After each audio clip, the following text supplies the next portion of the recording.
trying to stall. Some of your colleagues are on the way, LA traffic, but they'll get here when they get here. Okay, we'll get started. Thank you all for coming. I know this is an issue that's been in the news a lot for a long time now. Trust us, we wish we didn't have to be here, but as you see these houses, that's why we're still here. So my name is Ron Goches, a member of Unión del Barrio. We're here today with families who continue to be affected by the LAPD explosion of June 30, 2021. And today we're going to have 5 speakers who are going to speak about their experiences and their demands from the city. Immediately after the press conference, we're going to have 5 families who have volunteered to show you the inside of their homes, so you see what they're like at this moment, 644 days after the explosion. With that, we'll get started with our first speaker. We'll talk about the housing. We know that the city contracted a company to find housing for the families who were displaced because of the fireworks explosion. So we're going to have one speaker today who's going to speak specifically to that, to the housing and the city finding them housing. So we have Nereida Velasquez. So my name is Nereida Velasquez, and the city did contract the OPC. They were supposed to help us find a place. I had to find my own place. They are giving me the money to rent it out, but I still had to do all the work, and it was very stressful for me because I do have 2 jobs and I don't have the time, but I had to make a lot of time to find a place and move in. And then not only that, I work for school districts, so obviously I have to use my spring break to move out. Now, I'm hoping that this could change with my neighbors, and with them helping them find their place, actually give them listings and help them out, because if it was stressful for me, I'm taking into consideration, hopefully it's not that stressful for them. Can you spell your name? Nereida, N-E-R-E-Y-D-A, Velasquez, V-E-L-A-S-Q-E-C. You want to do it in Spanish?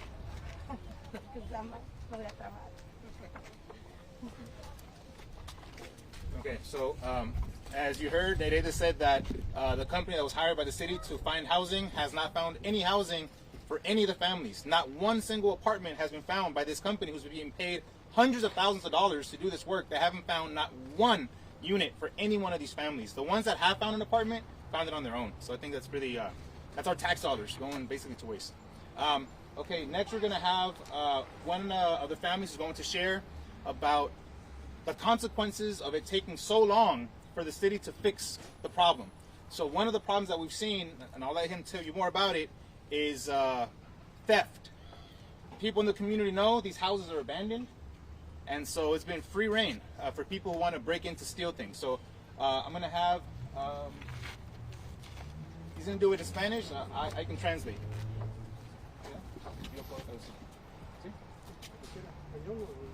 ¿Puede ser en español? No, en español. Ok, yo la traduzco. Okay. Pero digo usted, Sí que yo la digo. No, dígalo aquí, yo lo okay. Lo que quiero también que se resuelva el problema de las casas en las últimas 3 semanas. En las últimas 3 semanas atrás, en una sola semana me robaron 3 veces. Totalmente la casa fue saqueada, ya no hay nada que más se puedan llevar. Y quiero que la ciudad se haga responsable y que paguen alguien tiene que pagar por lo que se robaron. La ciudad es la responsable y quiero que pague la ciudad. So he said in the last 3 weeks they've broken into his home at least 3 times, and they've completely cleaned out his house. They took everything inside of his home. He said the city is responsible for this and he wants them to pay for it. Was his house empty, or he was living in the house? Estaba así, o sea, no, no estoy viviendo ahí, pero la casa estaba llena, tenía todos sus muebles. He said he was not living there anymore. It's uninhabitable, but it was full. The house was full with furniture and everything, but they wiped it out. Solo que quiero que, una vez más, que la ciudad se haga responsable y quiero que ya, porque ellos fueron los que decidieron también que la policía se fuera, la vigilancia se fuera, y ahora todas las casas están siendo saqueadas, principalmente la mía. Como no estoy aquí, 3 veces en una sola semana, tengo los reportes, la han dejado totalmente vacía. So he says that the police are not guarding the homes. That's what he said. They've broken in 3 times into his house, and other families also have been, their homes have been broken into, and so they've emptied it out. There's nothing left, and he's reported it to the cops, but they haven't protected the homes.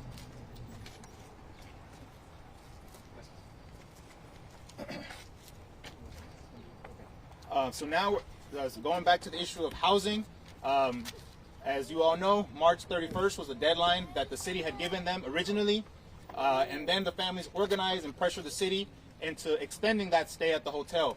Now, all the city extended to was to June 30th, which is really ironic, and it kind of adds insult to injury because June 30th is the day that they're going to be removed from the hotel, which just happens to be the same exact day. It'll be the 2-year anniversary of the explosion. So on the 2-year anniversary of the explosion, a lot of these families are going to face homelessness if something isn't resolved here. And so to speak about the issue of housing, we're going to have Señora Paula.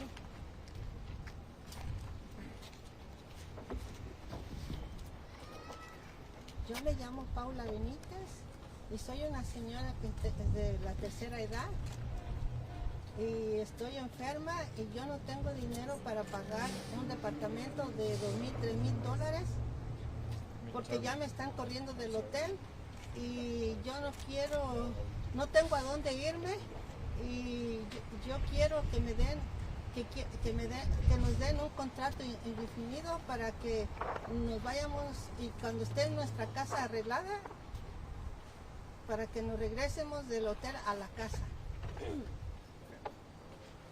So her name is Paula Benitez. She's saying that she's an elderly person. She's also she's ill. She says she cannot afford $2,000 to $3,000 a month in rent. So she doesn't know what she's going to do come June 30th when she has to leave the hotel.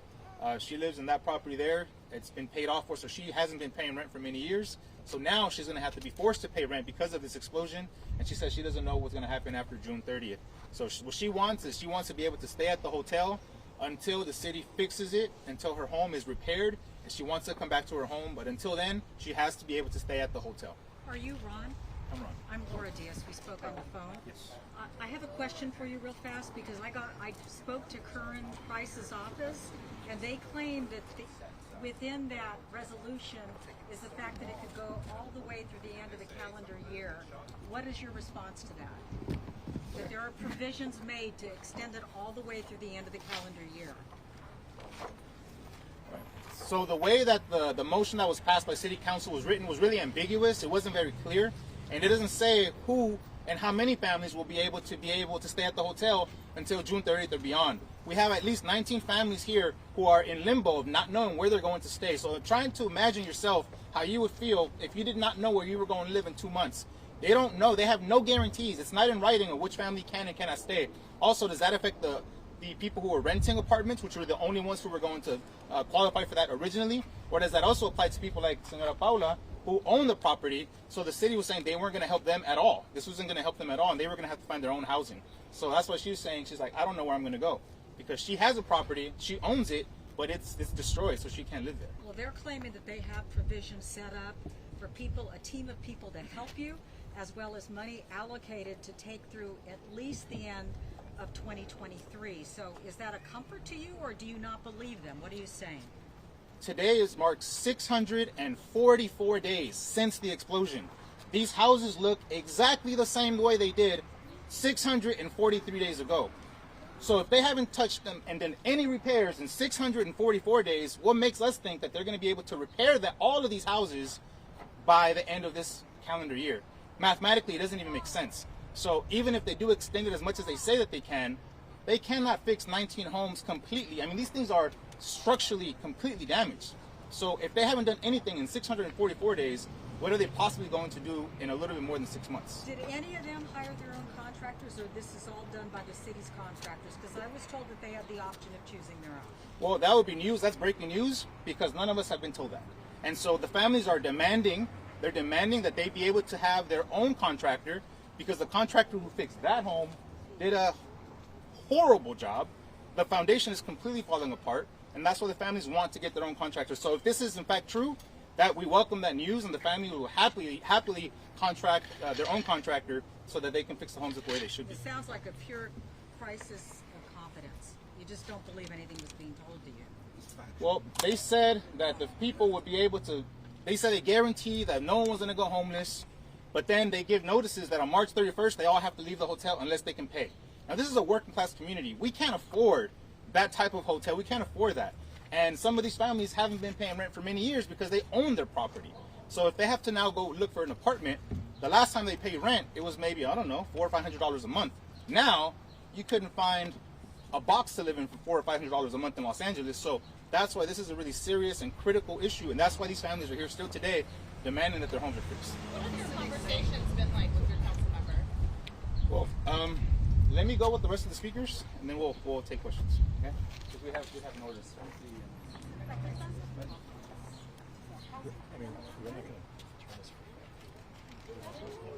Oh, Maria, you ready? Yeah. So, one of the issues that people maybe have forgotten, I know for sure the neighborhood has not forgotten, and that is who caused this in the first place, and that was the police, right? And so we're gonna have to talk about the police, and also I know Cindy wants to speak about the contractors, so that's what we're just spoken about. So, go for it. I just want to say, I want to come back home. The only thing we want is help with the permits, expedite them. Also to work as a team. We all want to come back home. And we have our own contractor. Why? Because we don't trust the city council or current price. Why? Because he only wants to fix doors and windows, and also there's no trust. He wanted to, evict us from the hotel. So how are we going to trust somebody with our house that does not really care? That's my point of view. What's your last name, Cindy? Reyes. Cindy, which house is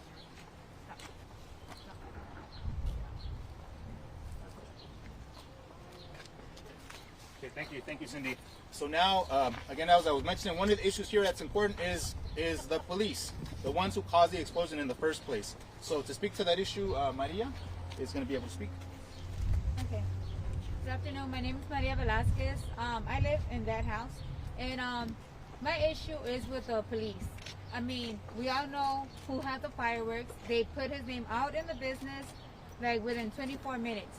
So I want to know the name of the police officers, the ones who caused all this destruction, all this.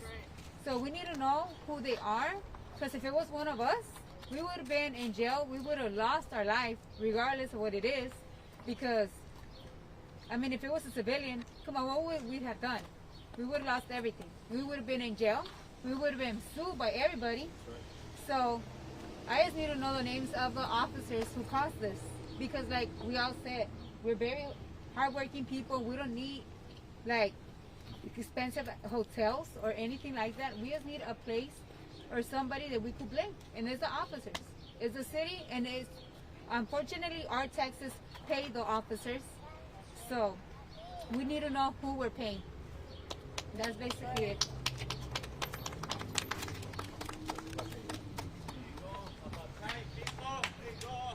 So as you see, the neighborhood knows what's going on. As was said with the previous speaker, trust. Do we trust our politicians? Do we trust city council? Well, if they can't even give us the name of the people responsible for this explosion, how can we have any trust in them?